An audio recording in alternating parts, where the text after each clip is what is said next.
বাংলাদেশে এলপিজি সিলিন্ডারের বাজারে ক্রমবর্ধমান সংকট দেখা দিয়েছে। 12 কেজি সিলিন্ডারের সরকারি দাম বর্তমানে 1306 টাকা নির্ধারণ করা হয়েছে। তবে বাস্তবে অনেক দোকানে এ দাম 1800 থেকে 2200 টাকার মধ্যে বিক্রি হচ্ছে। সাধারণ মানুষ ঘরোয়া রান্নার জন্য সিলিন্ডার খুঁজে পাচ্ছেন না বা অনেক সময় দীর্ঘ লাইনে দাঁড়াতে হচ্ছে। সরকার বলছে দেশে এলপিজি পর্যাপ্ত রয়েছে এবং এই সংকট মূলত কৃত্রিম। বাজারে সরবরাহ দাম নিয়ন্ত্রণে কিছু জটিলতার সৃষ্টি হচ্ছে বলে প্রশাসন জানিয়েছে।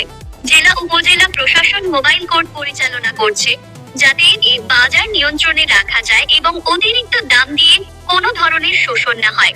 বাংলাদেশ এনার্জি রেগুলেটরি কমিশন বা বিইআরসি এর পক্ষ থেকে জানানো হয়েছে, আসন্ন রমজান পর্যন্ত সরবরাহ পরিস্থিতি প্রায় স্থিতিশীল থাকবে, কারণ আরো বেশি এলপিজি আমদানি হবে এবং বাজারে সরবরাহ বৃদ্ধি পাবে। তবে সাধারণ মানুষের অভিজ্ঞতা অনুযায়ী অনেকেই এখনো সরাসরি দোকান থেকে সরকার নির্ধারিত মূল্যে সিলিন্ডার পাচ্ছেন না। এই পরিস্থিতি ঘরোয়া রান্না দৈনন্দিন জীবনের জন্য প্রভাব ফেলছে।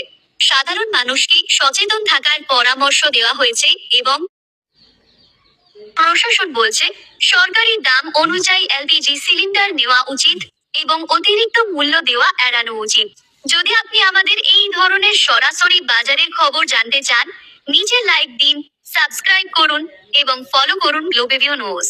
আমরা নিয়মিত আপডেট এবং গুরুত্বপূর্ণ সংবাদ আপনাদের কাছে পৌঁছে দেই।